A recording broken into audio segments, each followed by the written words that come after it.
check, mic check.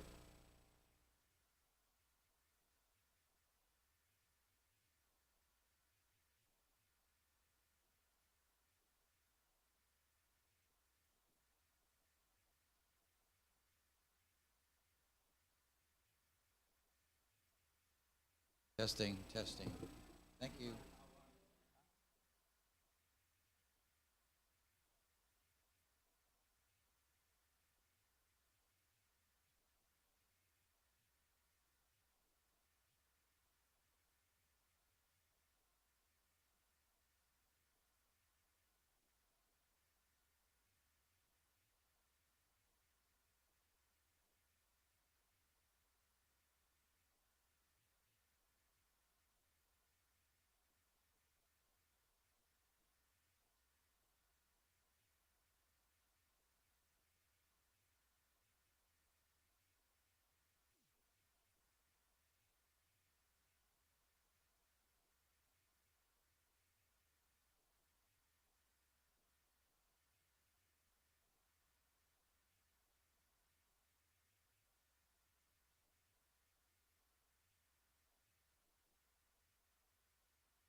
All right, well, good evening, everyone.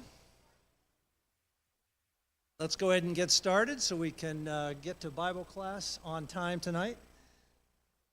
Welcome to all our visitors that are here tonight. Great to see you. Keep in your prayers Robert Middleton. He's continuing to recover from his surgery. He's doing better, but still having some tests done to just narrow down some of the treatment that he needs to do. Salvador Ramos is in hospice unit. That's Samantha's grandmother or grandfather. Keep him in your prayers. And Sherry Patterson, again, continuing to live with her ALS. Let's always continue to pray for her. Some announcements we have. Friday, ladies' Bible class, 10 a.m. in the hospitality room. All ladies are welcome to attend. Beginning this Sunday and running for 9 weeks from 3 to 6 p.m. is our Financial Peace University class. That's a Dave Ramsey program that's going to be facilitated by Kevin, so we're looking forward to that. If you haven't signed up yet, the sign-up sheet's in the foyer. You need to sign up tonight, okay? If you don't, you can still come on Sunday, but we need to have a head count so that we have the right amount of material. Ladies' Prayer Breakfast, we held this Saturday, February 14th, 9:30 in the hospitality room. Angela Jenkins will be speaking on the topic of unity and Christ. Young at Heart Banquet this weekend. That's for all of us 55 years old and older. It's this Sunday right after Bible class, so about 11:30. Last chance tonight to sign up. So if you haven't signed up yet, please do, because we need to order food next day or so, and we want to make sure we have enough. And that's it. Jay's going to lead our singing tonight.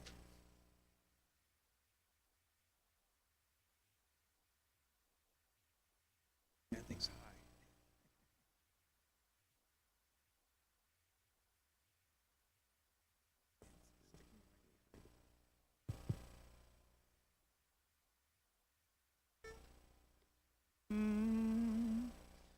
The great physician now is near, the sympathizing Jesus. He speaks the drooping heart to cheer. Oh, hear the voice of Jesus.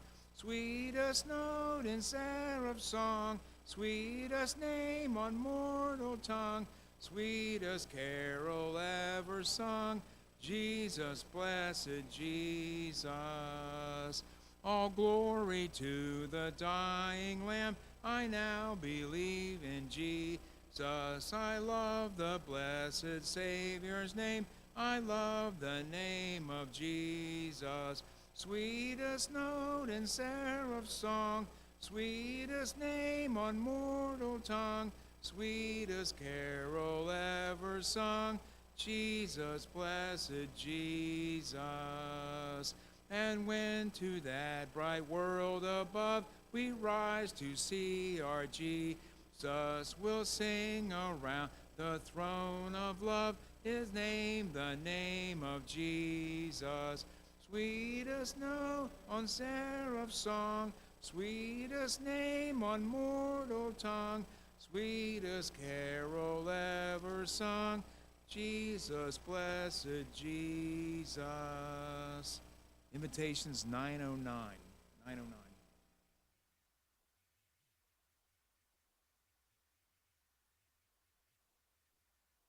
All right, well, good evening again. So would you agree with the statement that our young people are the future of the Lord's church? I think everybody in here would agree with that. We hear that all the time.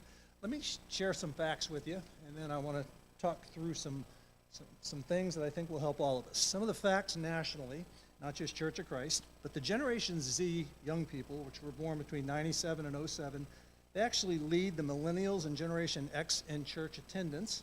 And for the first time in decades, younger adults are more frequent attendees than their parents or grandparents. Pretty interesting. That's a trend that's changing. Note there, young men are actually driving the majority of this growth. So it was like 40% of the men and 22% of the ladies. Post-pandemic, attendance for younger generations has nearly doubled.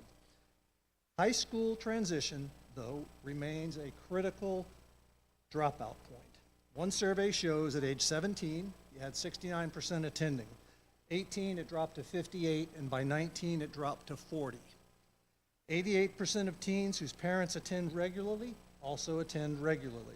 However, the same study that did that, or that came up with that stat, shows that teens are much less likely to pray daily, and they also say that religion is only very important to them. So there's not a big number of them. Lastly, a spiritual hunger is driving some of this. A search for authenticity, a search for community amidst this cultural relativism. 40% attend to live out their faith. That's the reason they give for attending worship. And 37% are primarily drawn by worship and music. So, question is for us, what should we be doing about this? We see these facts, we've heard these statistics over the years. What should we as a congregation be doing? Well, many of you know Patty Brown, and she's not here right now, I don't see her, but she's been teaching our middle and high school girls now for a while, and is going to continue doing that for the foreseeable future. She shared something with the elders that I thought was spot on regarding this topic. And by the way, most of everything she shared with us doesn't just apply to girls, it applies to boys too. So let me share some of these things with you. During these formative years, that's middle school and high school, kids are developing lifelong beliefs about God, about themselves, and about relationships. They're deciding how faith fits into their daily life, school, and social environment. They're learning how to manage pressure. They're learning how to handle anxiety, expectations, and influence. Think about the vision for continuing to cause those kids to stay engaged. Need to do things like build trust, create a sense of belonging, community, encourage honest, age-appropriate conversation, teach biblical principles in a relatable and practical way, and support both their emotional as well as their spiritual health. So Patty came up with kind of those bullet points as the foundation of how she's going to conduct the training and the teaching going forward with these kids, which makes a lot of sense to me. But then I look at the rest of us, right? So from a youth group and a classroom perspective, we can do these things, but the reality is, what can the rest of us do to aid in the execution of training like this? So I've got a list here. You guys could probably come up with a lot more, but I want to rattle off a couple and just leave that for us to think about and pray about this week. Get to know our young people. Not just a hello when you bump into them in the foyer. Get to know them. Get to know who they are. Encourage them when you see them, once you've gotten to know them. Stay in touch with them. Encourage them. Find out what's making them tick. Find out what they care about. Find out what interests they have. And talk to them about those things, because a lot of them like the same things we like. I shared some things about fishing in a class a couple of weeks ago. I've got like 6 kids now constantly talking about fishing. So who knew that those 6 kids love fishing as much as I do and want to engage and talk about that? Had I not mentioned it, though, I may have never found out. Participate in their classes and activities. Maybe attend a school sporting event. Again, this list could go on and on and on, but my point is, as a congregation, as a church family, we need to be engaged so that the work people like Patty does with the girls and our youth minister boys do with the boys, those things will have a bigger impact. We'll be able to have a bigger impact on our kids, and maybe some of these trends, statistical trends that we see, we can turn some of those things around. Maybe not nationally, but here in Broward County, I think we can. So if you need anything tonight, prayers from us, prayers from the congregation, if we can help you in any way at all, come now while we sing 909. Fountain free, 'tis for you and me, let us hasten to its brink. 'Tis the fount of love from the source above, and he bids us all freely drink. Will you come to the fountain free? Will you come? 'Tis for you and me, thirsty soul. Hear the welcome call. 'Tis the fountain open for all. There's a rock that's cleft, and no soul is left that may not its pure water share. 'Tis for you and me, and the stream I see.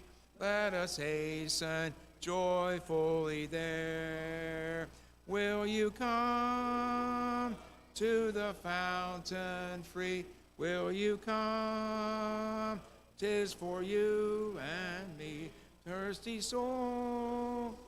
Hear the welcome call. 'Tis a fountain open for all.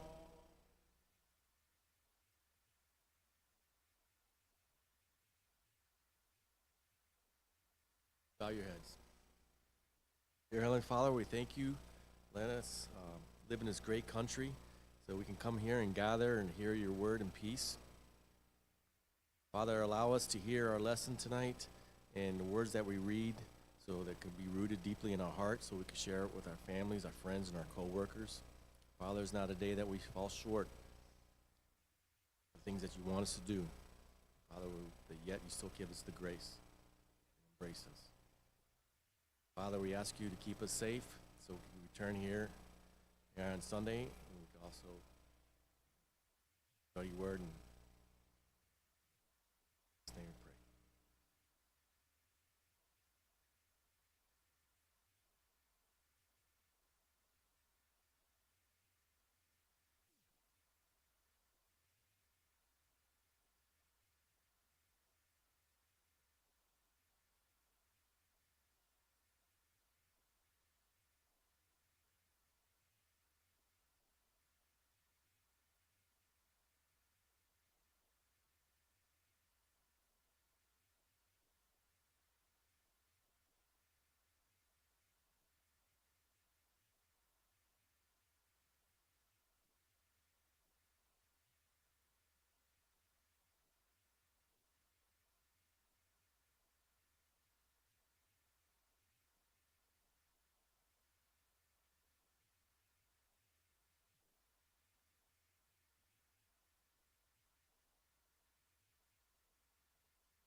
We were out of here so quickly from the invitation that I thought I would give ourselves a few minutes, but y'all are ready to go. So you all know that I need as much time as possible, so I appreciate that. But yes, you are. You're doing a great job. Thank you very much. Let me have everybody turn in their Bibles to Genesis chapter 8. Genesis chapter 8.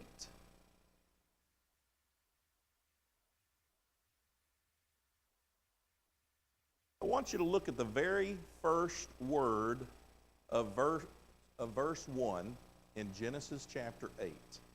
Now, you have different translations here, but tell me what words you read in your translation, very first word of verse 1, Genesis 8. But, then, anything else? And, okay. Now, then not so much, but and are conjunctions. And let us go back to Schoolhouse Rock from a week or two ago. And our conjunction junction, what's your function? What is the function of a conjunction? Well, it shows a connection. An additive connection or a subtractive connection, but it shows a connection. And that old Schoolhouse Rock cartoon that many of us remember from when we were itty-bitty kids, it used trains and a train yard to demonstrate that, because what do the little couples do in between train cars? They connect. And again, the conjunction and is something that connects two things, a cat and a dog. Okay, it's connecting those two nouns, those two entities. But then you have something like or. I would prefer a cat or a dog. In other words, I'm choosing one or the other, but I'm not choosing both. And so there is something about that. But the reason that I bring this up is not for a lesson in English, but to point out something that we said just a week or two ago, and that is the idea that God did not give us chapters and verses. And when I begin chapter 8, verse 1 in my translation with the word but, I'm right in the middle of a thought. And although somebody somewhere came up with the idea, I think we'll start chapter 8 here and verse 1 here, they're right in the middle of a thought that Moses has recorded by the inspiration of God. And so I want to take you back as we begin tonight. I want to take you back to the last two verses of chapter 7. And those last two verses read, "Thus he blotted out every living thing that was upon the face of the land." Notice it doesn't say upon the face of the earth or every living creature everywhere. It's talking about land animals. From man to animals to creeping things and to the birds of the sky. And they were blotted out from the earth, and only Noah was left, together with those that were with him in the ark. The water prevailed upon the earth 150 days. Now, that's where we leave off. Everything's been destroyed. Everything's covered with water. Every animal, land animal, or human being living on the face of the land has now been destroyed except for 8 lives that are upon the ark. Noah, his wife, his 3 sons, and their wives. And the water prevailed upon the earth 150 days. Now we're going to run into that same point here in just a minute in chapter 8, but I want us to understand how long, according to chapter 7 and verse 12, I believe, how long did it rain? 40 days and 40 nights. Was that the only source of the rain? From the deep and from the sky. Well, does it rain come from the sky? Well, yes, but I do want you to notice some of the language that we get into in chapter 8, because it actually draws a distinction between the floodgates of the sky and the rain. Am I an expert in all of these matters that I can explain all of these things to you? No, but I do want you to notice it, because it did rain for 40 days and 40 nights, but there was other sources of water coming in, not just rain out of the cloud, but these floodgates from the sky and these places perhaps deep within the ocean that opened up and brought water from beneath. So what we're going to take a look at tonight, we're going to take a look at chapter 8 in this study of Genesis 1 through 11, fact or fiction, and we're going to be looking at all 22 verses. Once again, a short chapter, but that didn't seem to always help me, and so we've got to be mindful of this. But now we're talking about what's happened after the flood, because the 40 days and the 40 nights, they seem to have stopped, and we're now getting to the point at that 150-day mark where the water is not seemingly what is ultimately in charge, as we are starting to see those waters recede and the waters come down from the height of what? What was the greatest height of those waters? How high was it? No, we don't know that. It was 22 and a half feet. Specifically, it was 15 cubits above the highest mountain. Now, just to point out, and as we said, how tall was the highest mountain back in the day? We don't know. But here's the thing. What on the earth was covered by water? Everything. So however tall the highest mountain was it 29,000 feet like Mount Everest? Was it 5,000 feet like other places? Was it higher, lower? I don't know that information. What I do know is that the highest mountains out there, the particular highest mountain out there, was covered by water.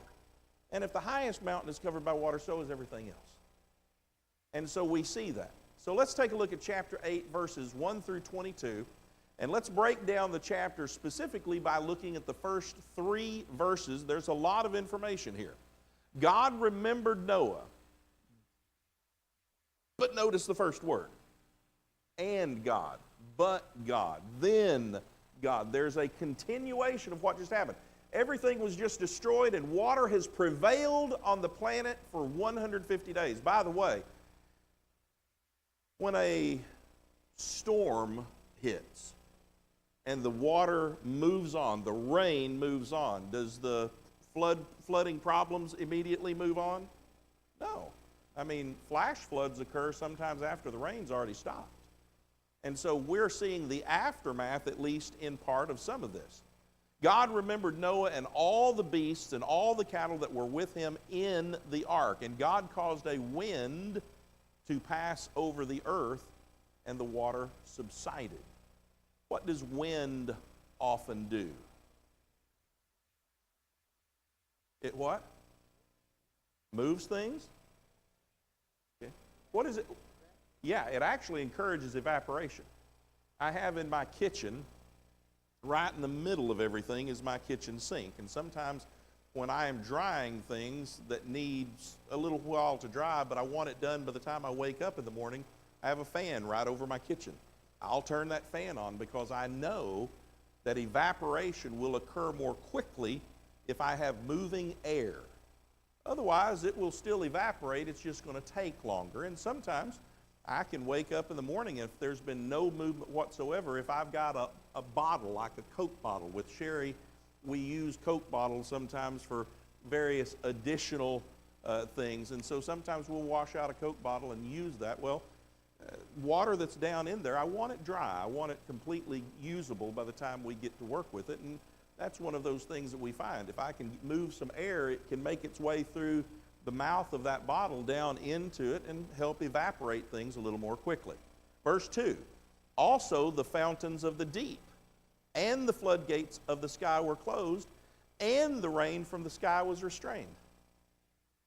Now, notice that. I've got not 2 things there. I've really got 3 things that are being addressed. First, the fountains of the deep. How long were they running? Were they running for 40 days and 40 nights? Well, it didn't address that. Was it running for 150 days? I don't know. It didn't address that. What it does say is ultimately at the point that God is trying to direct our attention to here, all of these things, the fountains of the deep, the floodgates of the sky, and the rain stopped. That ended. Now, the rain perhaps may have stopped at the end of the 40 days and 40 nights. But what about these other things? Well, we just don't have the information to address. And again, one of the things that I was talking to Risa this afternoon in the office area, I was talking about this idea that I really want to promote with all of you, that we not teach something that the Bible doesn't teach, that we don't preach something that the Bible doesn't preach, and that goes for all of us. There's nothing wrong with talking about all of these things. And interestingly enough, we might actually figure a few things out by doing that.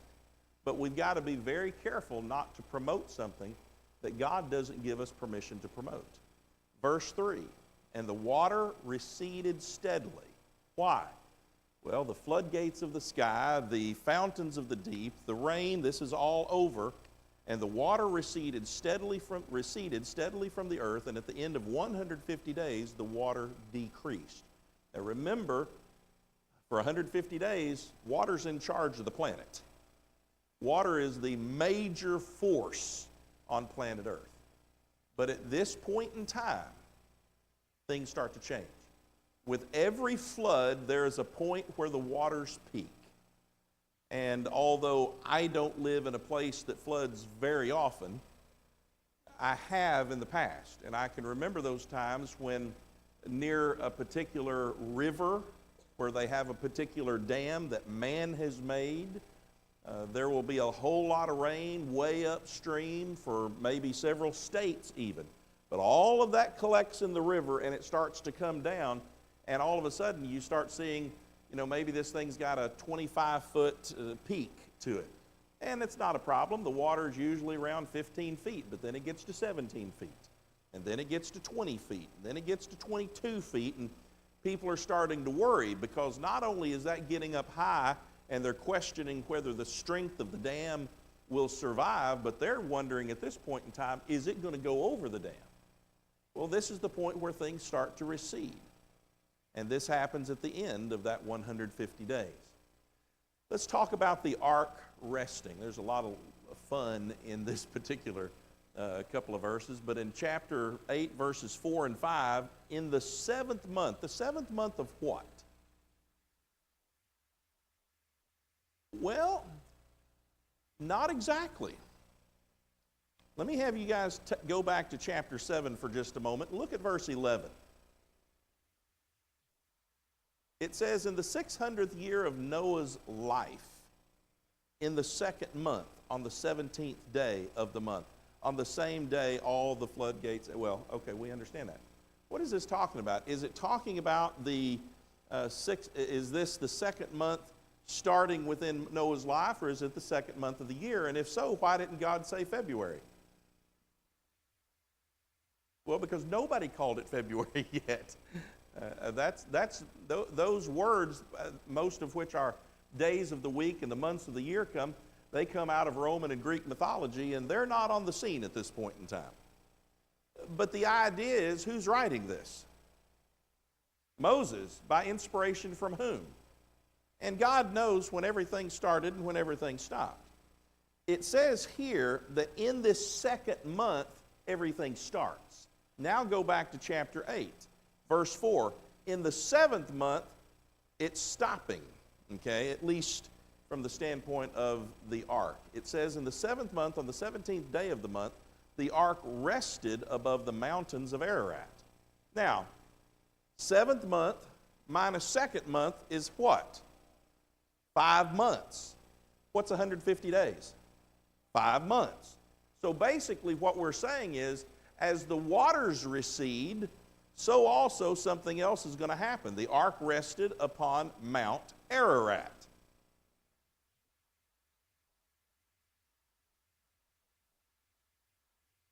Thank you very much. Does anybody's Bible say Mount Ararat singular?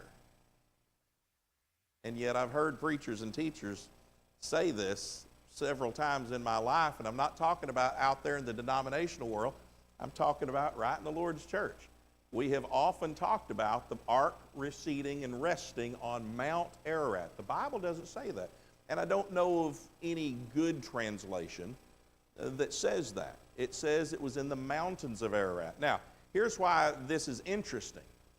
If you go over into that part of the world, not North or South America, but if you go over into that part of the world, there are mountains of Ararat today, and there are several mountains called Ararat. So which one was it? Well, we don't know.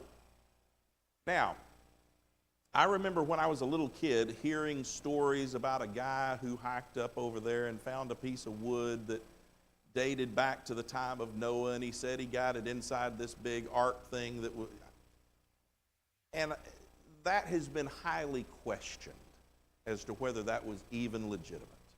It was fascinating, but nobody knows if that was even remotely truthful. May have been somebody wanting to get attention.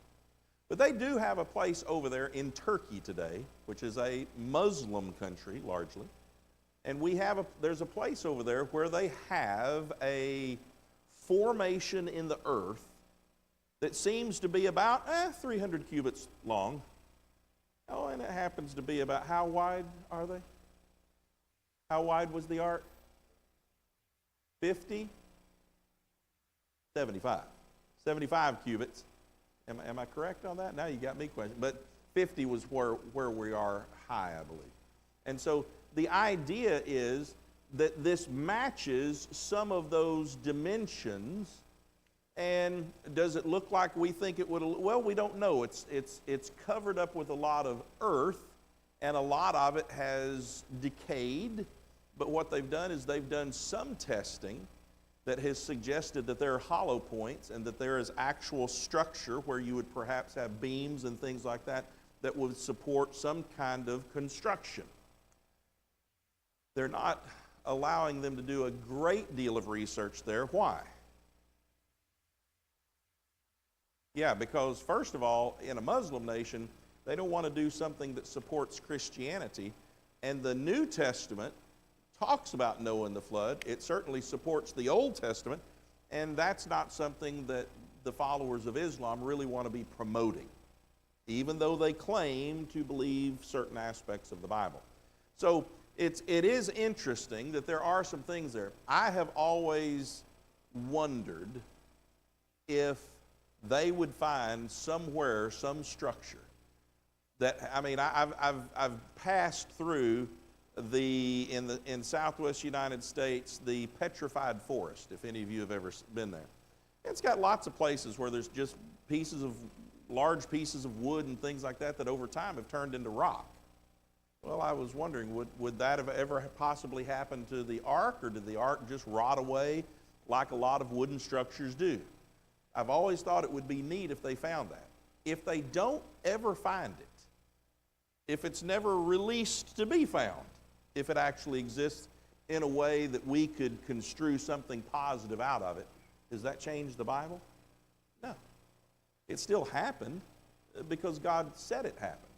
I actually was watching a podcast today while I was working in the office, and I have several levels of work.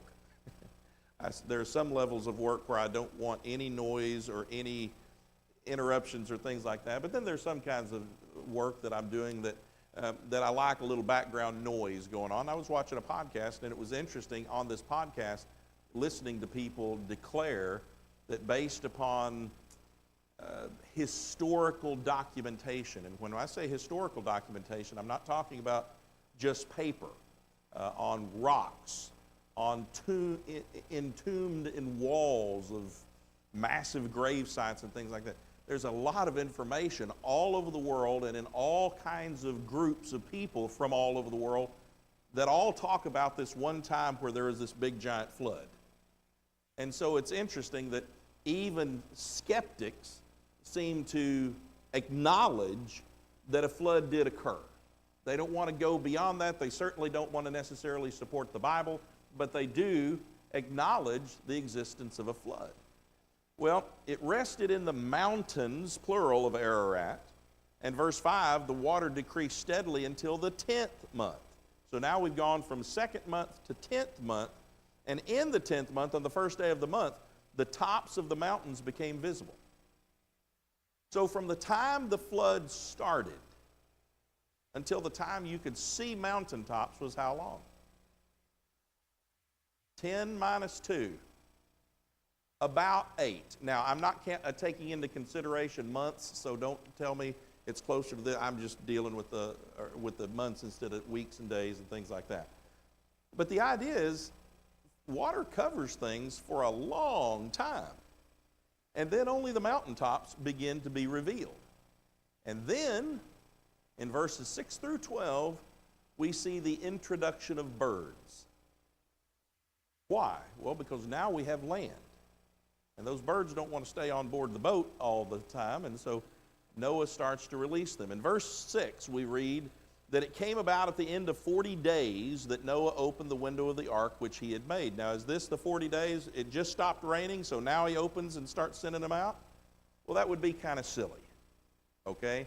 I don't know that much about boats and floods and water and ocean and things like that, but the moment that the water stops is not where you're going to have any luck with a bird landing. It takes many months. So after this point, 40 days, that Noah opened the window of the ark which he had made, and he sent out a raven, verse 7, and it flew here and there until the water was dried up from the earth. Then he sent out a dove from him to see if the water was abated from the face of the land. But the dove found no resting place for the sole of her foot, so she returned to him into the ark, for the water was on the surface of all the earth. Then he put out his hand and took her and brought her into the ark to himself. So he waited yet another 7 days, and again he sent out the dove from the ark. The dove came to him toward evening, and behold, in her beak was a freshly picked olive leaf. So Noah knew that the water was abated from the earth. Then he waited yet another 7 days, and sent out the dove, but she did not return to him again. Why? Because of hunters. That's exactly right. No, she didn't come back. Why?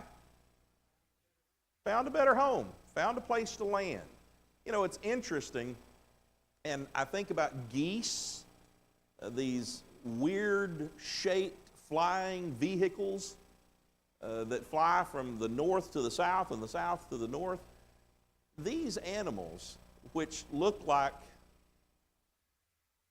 fat birds, I mean, that's just, they're so strange looking, and yet they can fly for not hundreds but thousands of miles, and sometimes, based upon the currents, they can fly for a long time without landing. And we understand that geese fly together, and so they do this, and even the way they fly and the way they conserve energy by rotating, it's amazing. But they can fly an awfully long time. And so there are some birds that are out there that if they can catch currents and stuff, they can actually fly and remain in the air, not for minutes and hours, but for days. And I won't go beyond that. But the bottom line is we're dealing with months and months and months and months of rain and flood and everything being covered by water. Every bird has to land at some point in time.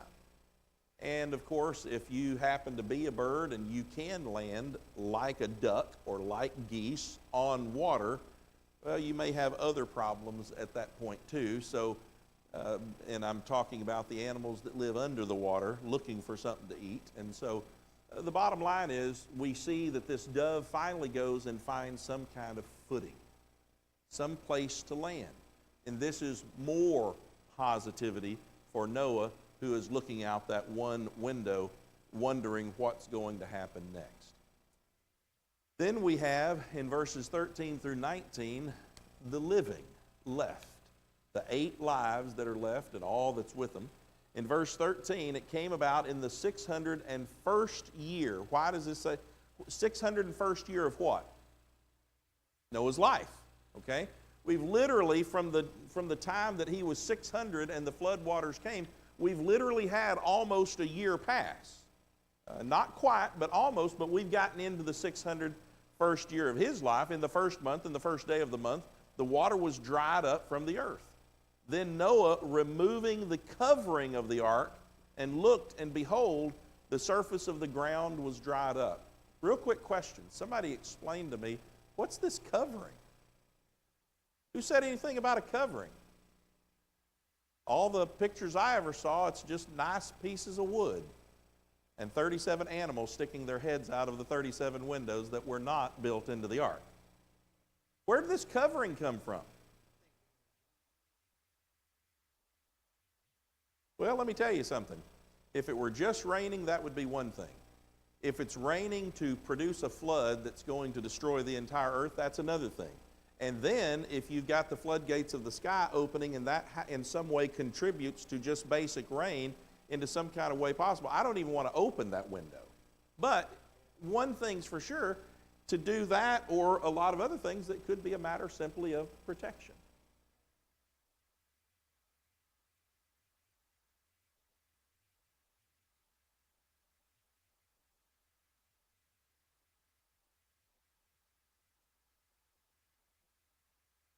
Make a roof. Is this the roof, or is this a covering on the roof?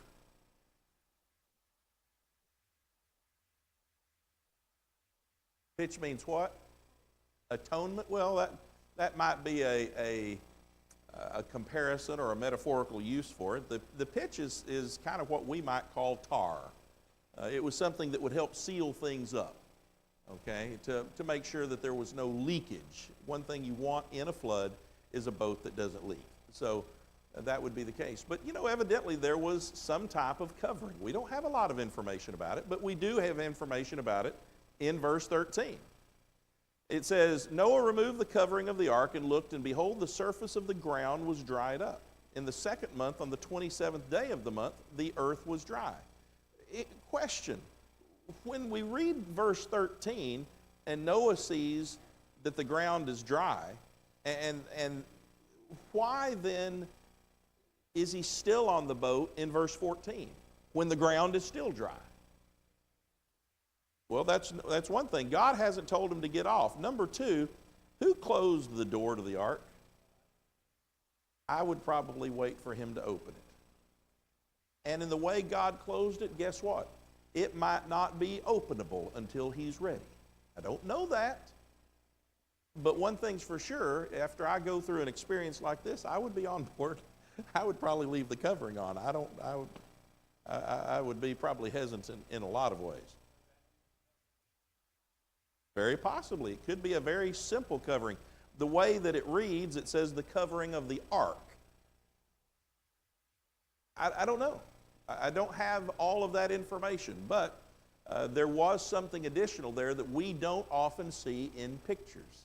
And obviously there's no such thing as a Polaroid of the ark. But there are pictures that people draw, and sometimes they take liberty with those pictures, and then sometimes they don't. And this is one of those things that I see they don't seem to do a lot. Verse 15, then God spoke to Noah, saying, go out of the ark, you and your wife and your sons' wives with you.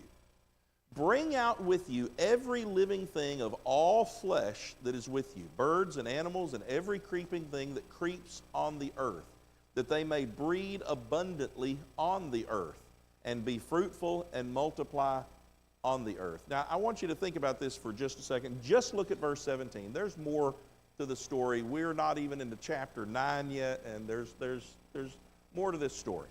But I want you to notice what he says. He says in verse 17, bring out everything, okay? Bring out you and everything. Bring out with you every living creature and be fruitful and multiply. So who was God talking to? Everybody on the ark, and that included Noah and his family. There was a reason why he brought them in by twos, and reasons that he brought them in by sevens, and reasons that he saved 8 from the human family. And that was ultimately so they would leave the ark, be fruitful and multiply, and replenish the earth. Do you remember what I said? And I can only present it as speculation, and there's no actual authoritative statement here. But how many people are on the face of the planet right now? About 8 billion with a B. How many people were on the earth in the days of Noah and the flood, right before the flood, when they're all still alive? Because you are right, 8 is the right answer, unless I say before the flood.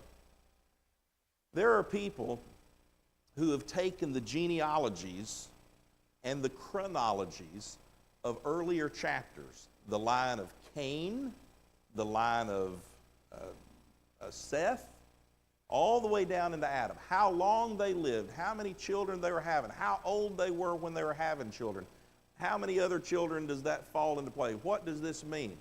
There are people out there who are way smarter in this area than I have, who have speculated that the population of the earth was nearly 3 times what it is today.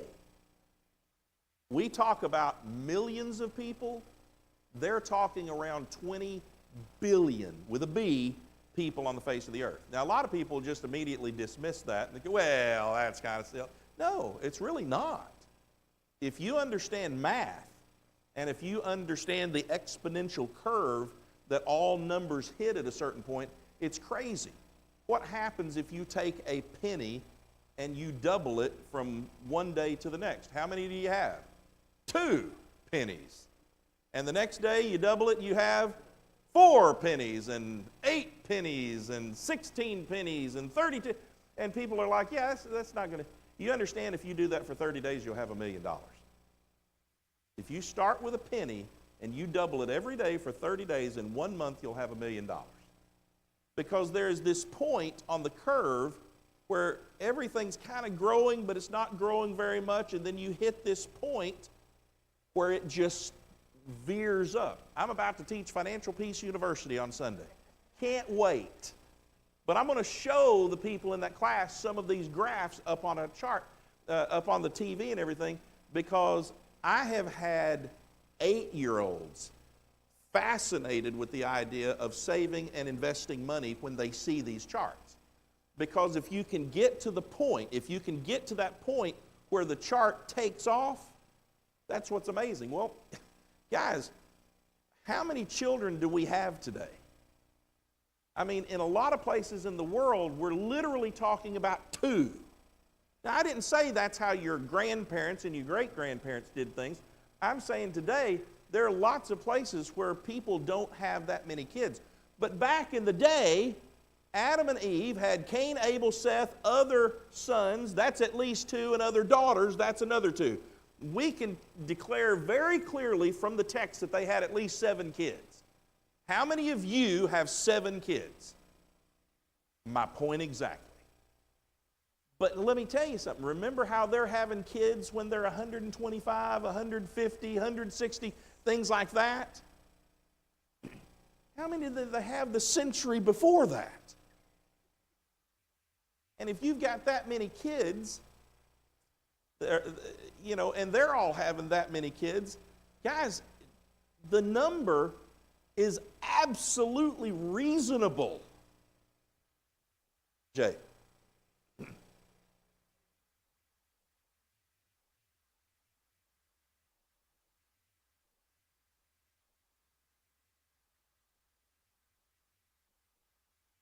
Yeah. Remember, from the chronologies, we're talking about a good 15 to 1600 years, somewhere in that ballpark. And guys, trust me, take the penny analogy for real. You take human beings and you just double one family, you're going to have a lot. Much less all the families of the world during that time having a great large number of children. Continue with me. Verse 18. So Noah went out, and his sons and his wife, and his sons' wives with him. Who opened the door to the ark? Do we know? God said, go out. We don't know. Verse 19. Every beast, verse 19. Every beast, every creeping thing, and every bird, everything that moves on the earth went out by their families from the ark. So all of the living on board the ark left. Let me ask you something. How in the world, and let me ask you, in fact, let me ask you a preface question before I ask the second question. On what day were dinosaurs created?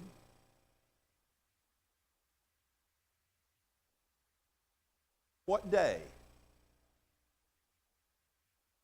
Day 6, unless they were flying or swimming, and that's day 5. When was man created? Day 6. Question. Did man and dinosaurs, as we would call them today, did man and dinosaurs coexist? Absolutely. Absolutely. Now, how many dinosaurs, flying, swimming, or running, existed in the time of the flood? We don't know, because an asteroid destroyed all of them. No.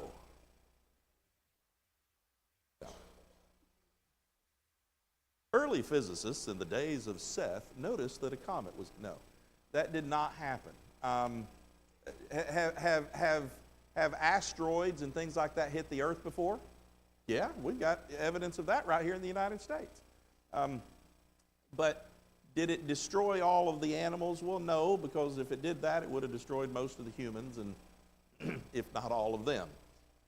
Here's my point. Were dinosaurs on board the ark? Well, as much as any other animal. So question, how in the world are you going to get 2 T-Rexes or more? How are you going to get them on the ark? Huh? Yeah, why in the world would we not want to take T-Rexes as babies? I personally would volunteer for that one rather than the other one. But let me ask you this also. Who's in charge of all these animals? How did Noah go out and round up all the animals? He didn't. God sent them to him. And so the interesting thing is, you look at this and people go, well, there's no way a brontosaurus was on board the ark. Well, maybe. As a baby. Be reasonably small. Yes, sir.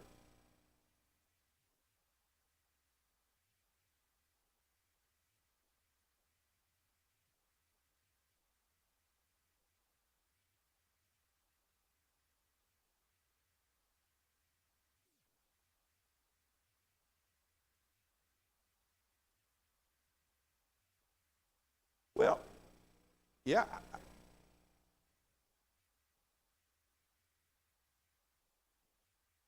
That's correct.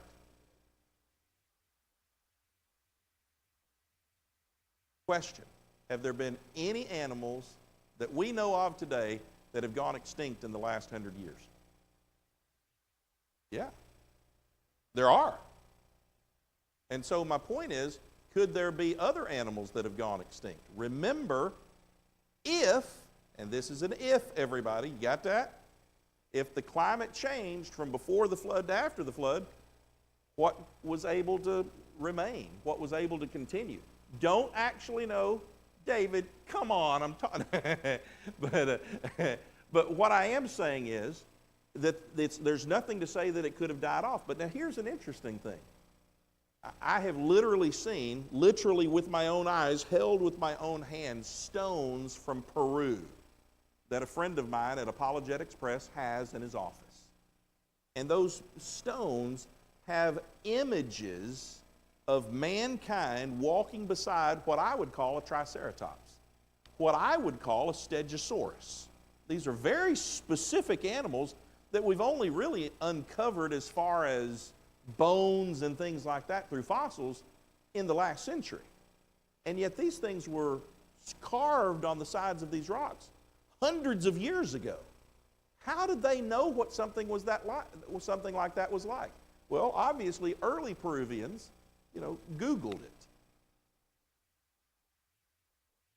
Obviously not. And so the point is, they knew about things like that way into latter parts of the world of our time. Go ahead.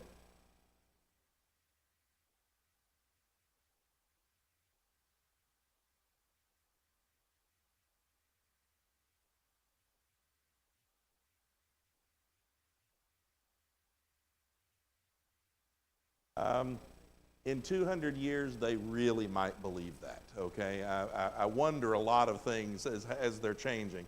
But in 200 years, whether they know that Mickey Mouse was really a guy inside a stuffed outfit, I'm checking to make sure I have no children in here. I can't say. But what I can say is this. Every living animal that walked on the face got on the ark in 2s or 7s.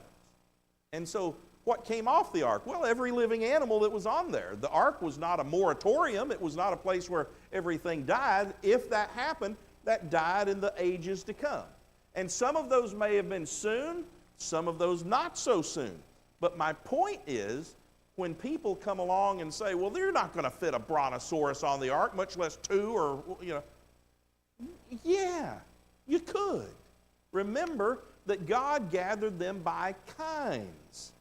Didn't have every single species of dinosaur out there, but he had them there by kinds. Because he did not, when all of the animals got off the ark, he did not have a second creation. What he did, what you said very correctly, was he brought everyone out through, this ark was a point of preservation, and now is the time for repopulation. Yes, sir.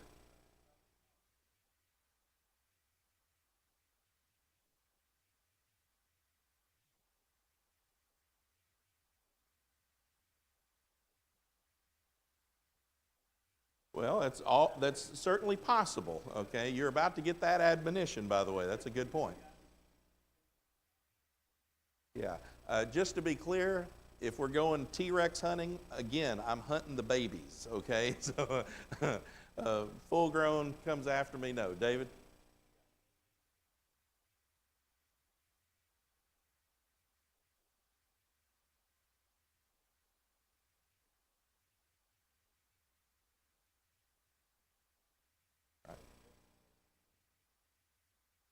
Exactly.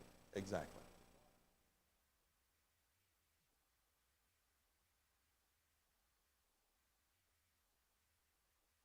Possible. I don't know if I don't know if we had a brontosaurus come from an iguana, but if God wants it to happen, God can have it happen. But again, there was not a second creation. That's the point that I want to make. I want us to understand that mankind, through pictures, pictographs, things on walls and caves and stuff, are often depicted with what we would call dinosaurs. And in fact, many of those dinosaurs, they actually, according to the pictures, tamed and used as beasts of burden. How smart was a dinosaur? I don't know. I haven't lived with any. But the pictures depict that they were literally riding them and using them to pull wagons. Well, we've seen horses do that. We've seen cows do that, or oxen do that. They used what they had. There's never been a picture of a T-Rex pulling a cart that I know of. There's probably a reason for that, okay? Russ?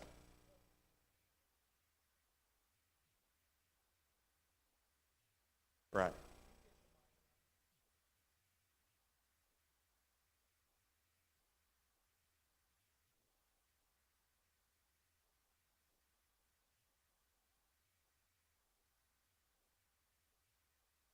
Yeah.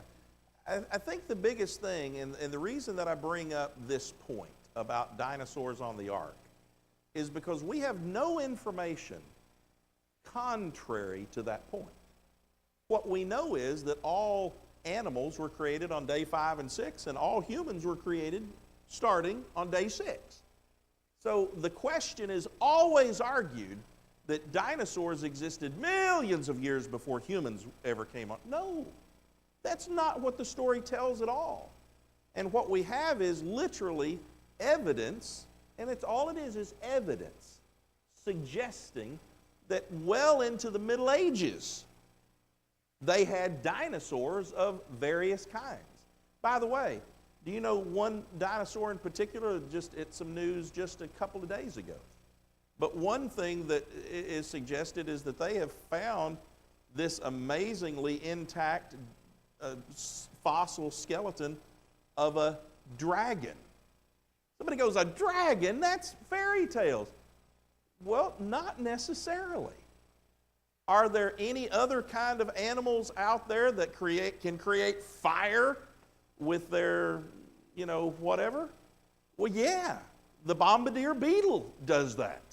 It literally has 2 tubes in it that if it shoots these things together, they ignite.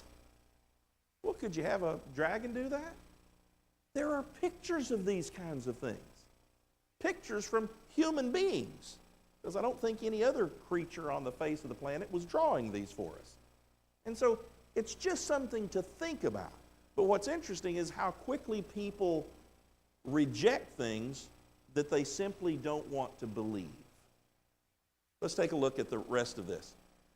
Let's talk about the vow of the Creator in verses 20 through 22. By the way, something I'm going to say now and something I'm going to say later, and we're trying very hard to get out of here better on time. But if any of you have to pick up kids on the other end of the building and the second bell rings in about 60 seconds, looking at that clock there. See, I knew that was going to happen. Please feel free to get up and leave. That's not going to interrupt me at all, but let me see if we can finish this real quickly. Verses 20 through 22. Then Noah built an altar to the Lord and took of every clean animal and of every clean bird and offered burnt offerings on the altar. Why not unclean animals? What? Well, that's a good point. But also the idea is when you offer things to God, you offer the clean, not the unclean, and He's the one that gives them those names.